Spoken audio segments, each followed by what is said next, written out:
Para mí lo estrictamente aritmético, el cálculo numérico estricto, me parece que era una ciencia que ya venía desde Gauss y antes, ¿no? Y era una cosa que estaba acabada, como ciencia me refiero, lo que había eran mejoras.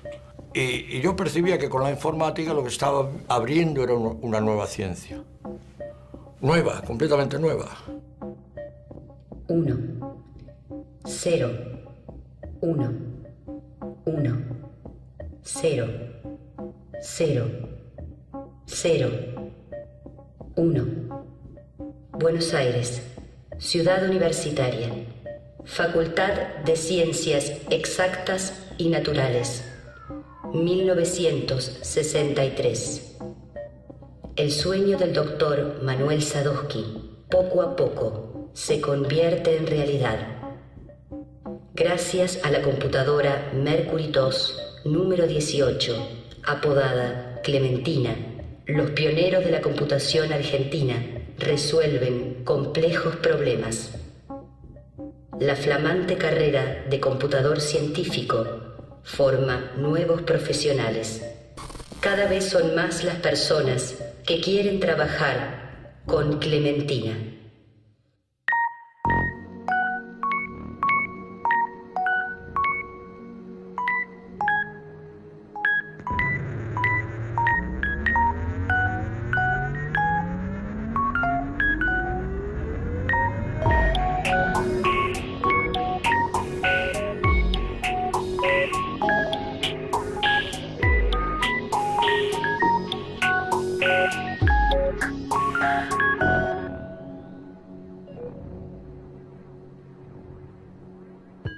Gracias a las gestiones del doctor Manuel Sadowski, la fama de Clementina no para de crecer.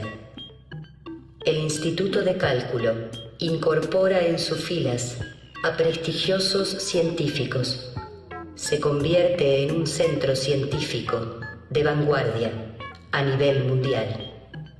A medida que los proyectos se diversifican, se constituyen grupos de trabajo e investigación interdisciplinarios. Todos los problemas son interdisciplinarios.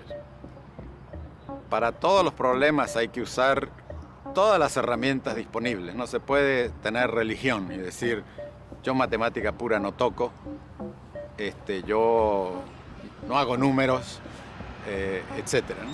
Porque eso genera círculos virtuosos, ¿no? Es decir, cuando uno desde la ciencia de la computación se interesa por otras disciplinas, no solo hace un aporte a esa otra disciplina, sino que lo que aprende a través de la aplicación de la computación en esa disciplina enriquece a las ciencias de la computación misma. El doctor Sadowski o alguien fomentaba de que alguien viniera a traer problemas, o ya la gente, como empezaba a difundirse más, venía con un problema. Fue un esfuerzo muy importante para poder poner a la computación al servicio del espectro más amplio que se pudiera de la sociedad. Mi primera experiencia fue con el Censo Nacional de Población. Digamos, eso me dio una primera experiencia en el manejo de datos masivos. El grupo de estadística emplea a Clementina para analizar los problemas que se presentan en las tareas del Instituto Nacional de Tecnología Agropecuaria, de Yacimientos Petrolíferos Fiscales, de la Comisión Nacional de Energía Atómica y de Entel, entre otros organismos públicos. Este grupo se encarga de diseñar la muestra y evaluar los errores del material compilado en el Censo de Población de 1960. El Instituto de Cálculo fue el que transformó a la computadora en una herramienta para solucionar una diversidad muy grande de problemas que se fueron acercando a la institución.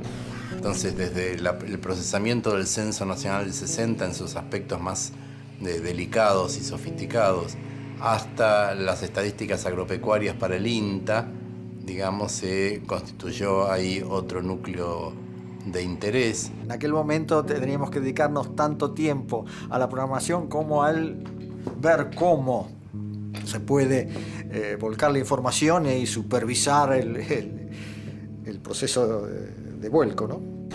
y había un equipo de personas perforistas, que con las hojas que le daban de los números tomados de campo, pues ya tenían que ir perforando.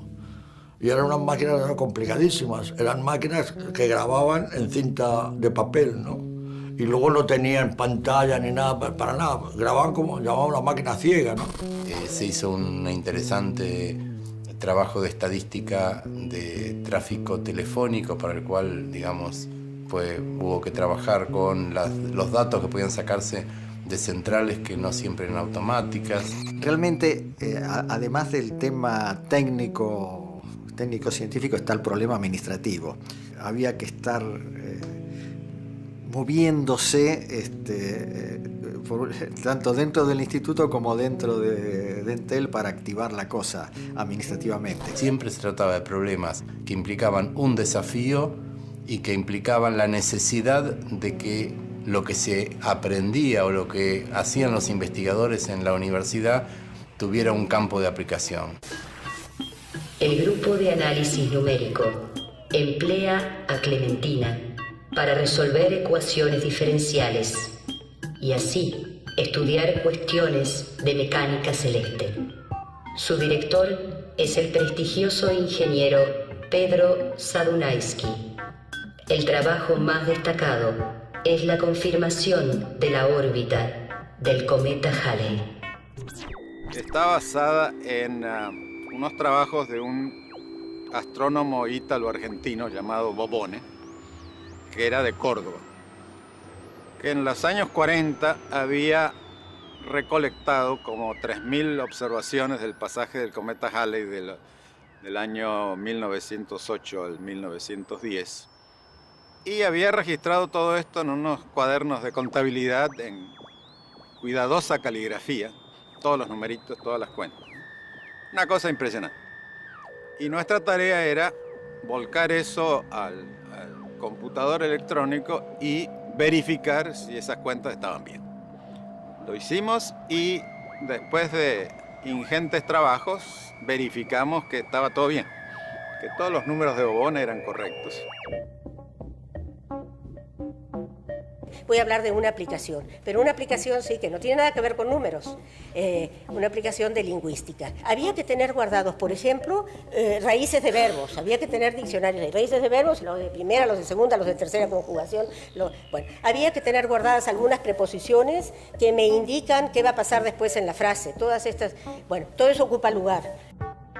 Además de realizar cálculos numéricos, los pioneros de la computación argentina van descubriendo la potencialidad de Clementina para procesar información.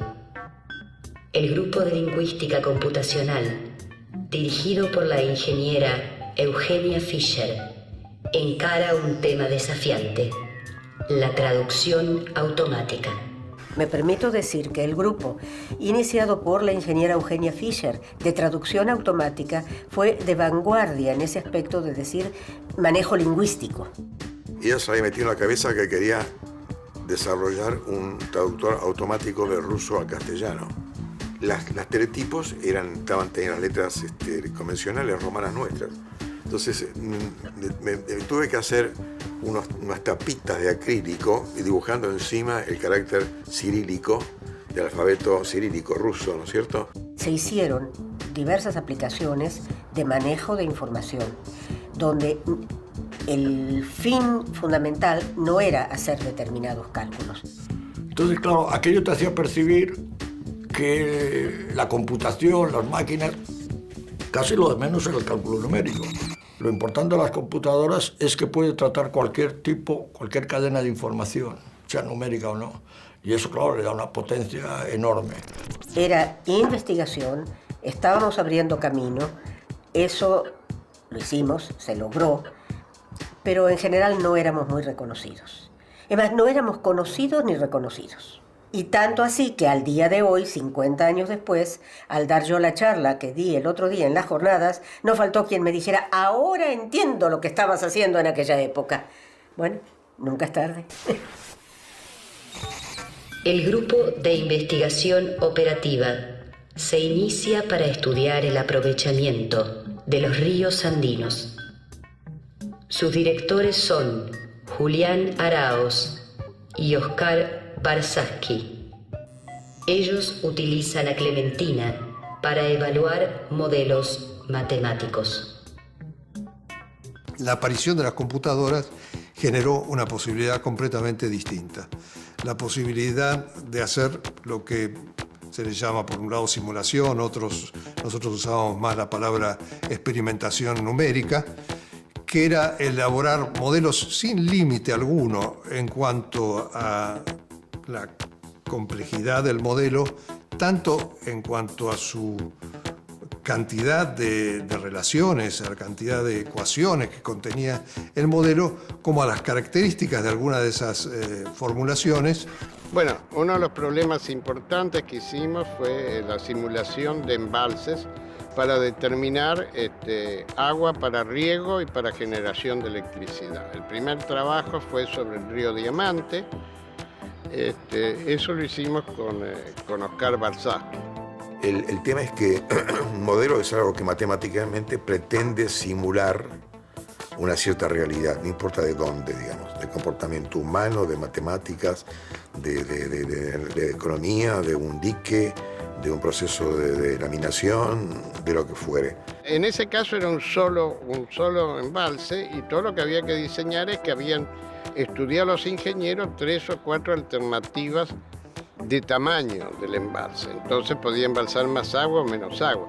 Entonces, si tú querías conseguir una producción de electricidad razonable y tener agua para riego, ¿qué pasaba con los distintos tamaños de embalse? Eso era lo que se calculó. El análisis llámale de la hidrografía del Uyuni en San Juan se hizo con la Mercury en la facultad, en base a la cual después se construyeron los diques, etc. Era un sistema mucho más complicado porque allí no había un embalse, sino había 7 proyectos de embalse, cada uno con sus alturas, sus combinaciones. Claro, no era para fabricar los 7, sino cuáles hacer y cuáles no hacer. Y entonces ahí el manejo del agua era mucho más complicado, porque yo podía o largar agua que fuera para riego y generar electricidad, o largar agua de un embalse alto a un embalse más bajo para que generar electricidad, pero seguir teniendo el agua guardada para riego. Entonces, primero tenés que tener un conocimiento bastante profundo de qué es lo que vos tenés que modelar.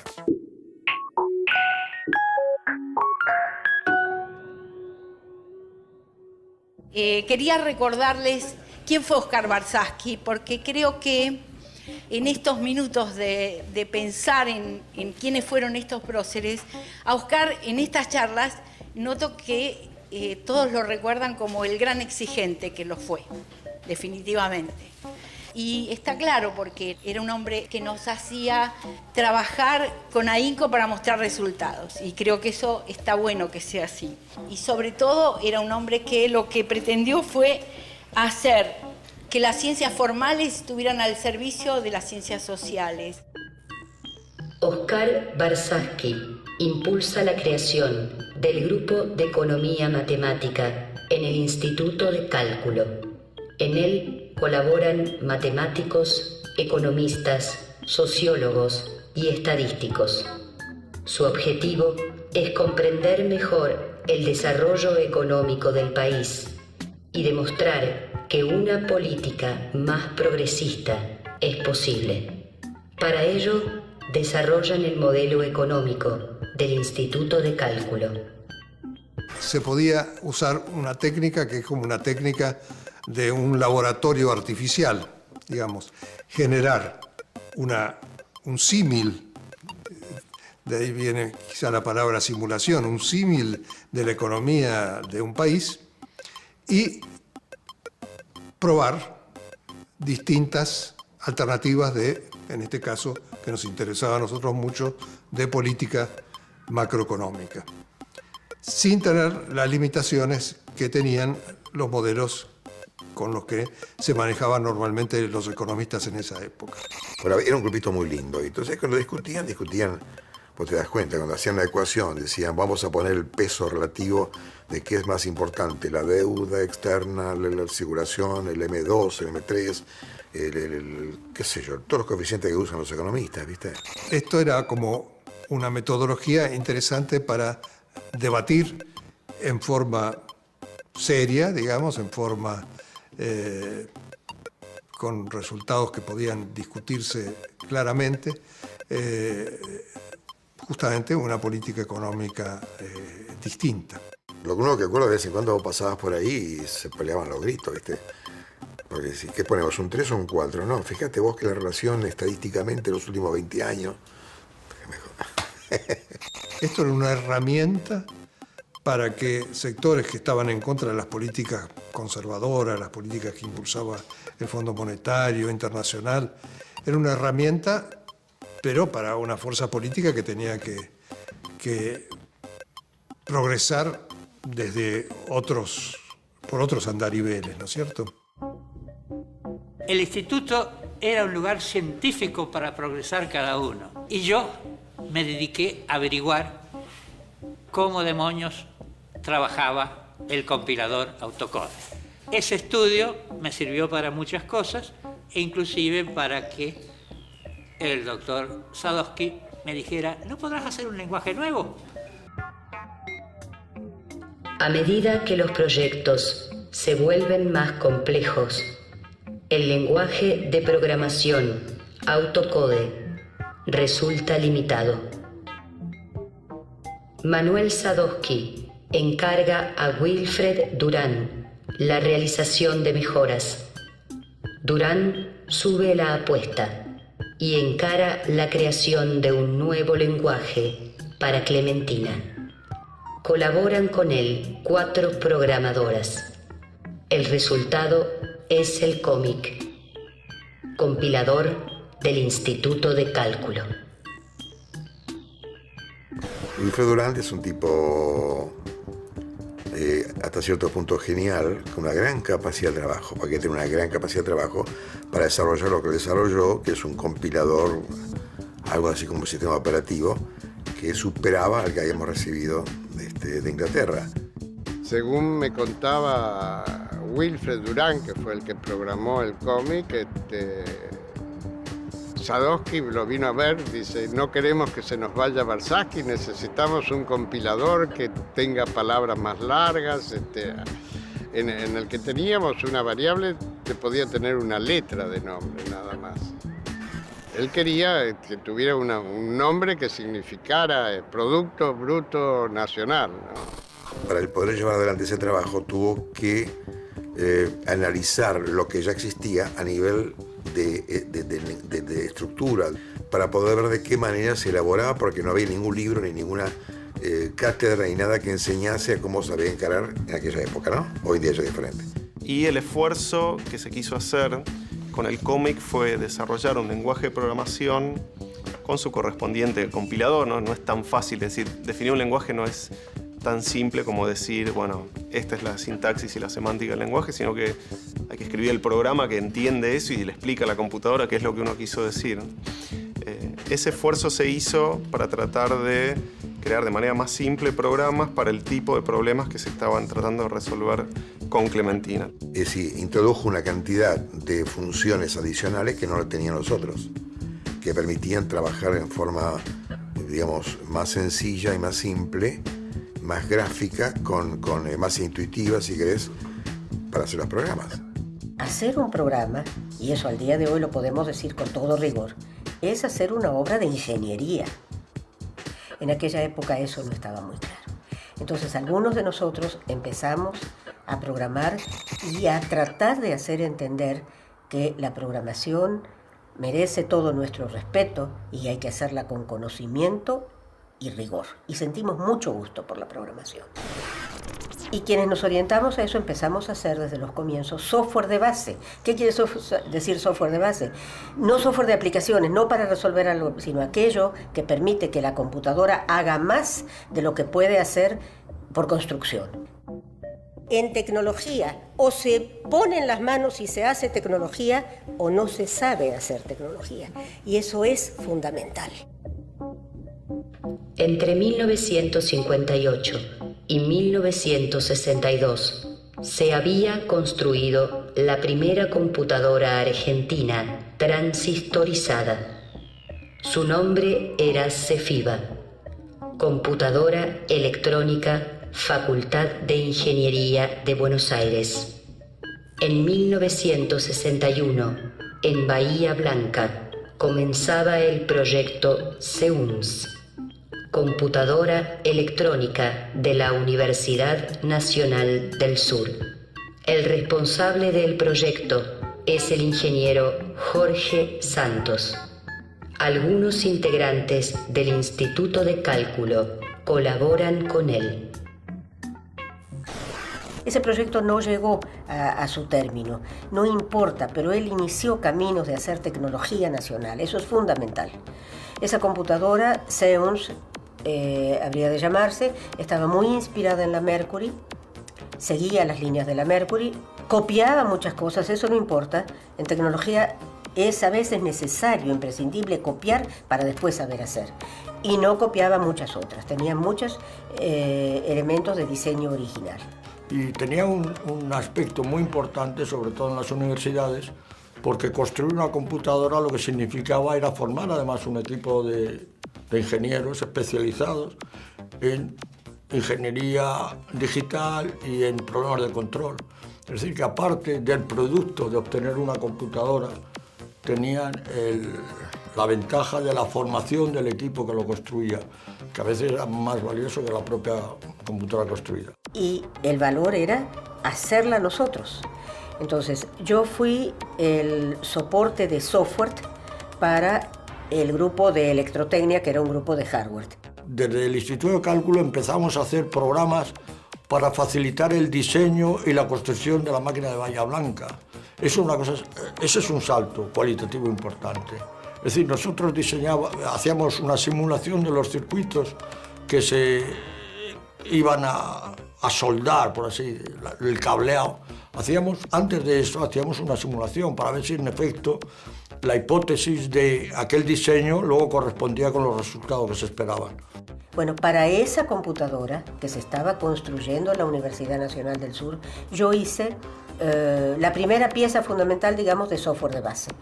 Un programa ensamblador para el lenguaje simbólico de programación. La máquina estaba en construcción, por lo tanto no funcionaba. Y era necesario el escribir programas para esa máquina antes que estuviera construida. Desde ese punto de vista, lo que hicimos es un intérprete de las instrucciones de máquina de la CEUNS, que era la de Bahía Blanca, para que corrieran en la Mercury. Es decir, que uno podía escribir un programa para la CEUNS que no existía, lo pasábamos por la Mercury y la Mercury en ese momento se comportaba como si fuera la CEUNS. Esto evidentemente en aquel momento era una innovación importante, que una máquina se comporte como la otra. El doctor Manuel Sadowski sueña con convertir al Instituto de Cálculo en un servicio nacional de computación. A pesar del amor que todos sienten por ella, Clementina comienza a resultar obsoleta. En un informe de 1965, Sadowski señala que debe encararse ya la compra de una nueva computadora. Hay que tener en cuenta que la Mercury llegó acá como casi de las últimas máquinas de la primera generación. Te ves que la Mercury tenía 18 metros de largo y tenía un montón de unidades. Ya ni me acuerdo la cantidad, ¿viste? Pero venía a ser como 20 o algo por el estilo, pues después le agregamos algunas. En aquella época teníamos que ahorrar memoria, no había otra. La Mercury tenía 4K bytes de memoria. Bueno, ¿eso qué es al día de hoy? Y luego tenía la memoria auxiliar, que eran 2 tambores magnéticos, en donde uno podía ir cargando la memoria rápida, haciendo transferencia de información que estaba en el tambor a información que estaba en la memoria de ferritas. Traías y llevabas. Los tambores de la Mercury tenían 512 bytes, un byte con 2 bits más, no interesa, pero entonces había que ahorrar. Esa era otra cosa, no había capacidad para tener tus cosas guardadas, o sea, todo lo único que había allí que se ocupaban los ingenieros después cuando lo aprendían de que estuviera instalado eran los compiladores. Lo que se maneja hoy día, megas, gigas, eso ni sabíamos. Entonces sí nos faltaba memoria, queríamos más. pero no podíamos hablar en los términos de las unidades que se manejan hoy día. Teníamos pocas válvulas, nos faltaban, las válvulas tienen vida limitada, las termoiónicas. Para nosotros fue muy bueno porque podíamos hacer cosas que no se podían hacer antes, pero ya habían algunas máquinas mejores a precios que no podíamos, la Argentina no podía pagar. Creo que en el año 65, y no recuerdo muy bien, vino De Gaulle a la Argentina. De Gaulle visitó la universidad, preguntó qué es lo que nos hacía falta y le dijimos que nos hacía falta una computadora porque ya la Mercury estaba pasada de años, digamos. Entonces dijo ningún problema y nos dio un préstamo no retornable, de $5 millones de aquella época, con la condición de que obviamente comprásemos cosas francesas, que la cuestión venía muy bien porque Bull tenía en aquella época una máquina llamada Gamma 60, que era una de las mejores del mundo, muy superior a las IBM comparables. O sea, IBM era de las peores máquinas del momento, pero la que más se vendía. Lo que pasa es que si un gerente compraba una máquina a la otra y las cosas no andaban, era culpa de él. Si compraba IBM y las cosas no andaban, él había comprado lo más comprado del mercado. Muy poca gente recuerda y menciona el hecho de que teníamos el dinero, la autorización, estaba aprobado para instalar acá, en el estudio de cálculo, unas computadoras más sofisticadas y más modernas de aquella época. Y después vino la catástrofe, después vino la noche de los bastones largos. El 28 de junio de 1966, un golpe militar derroca al presidente democrático Arturo Illia. Al día siguiente, el general Juan Carlos Onganía toma el poder. La continuidad del proyecto de la Universidad Reformista se ve amenazada. El sueño de Manuel Sadowski de convertir al Instituto de Cálculo en un servicio nacional de computación se desmorona.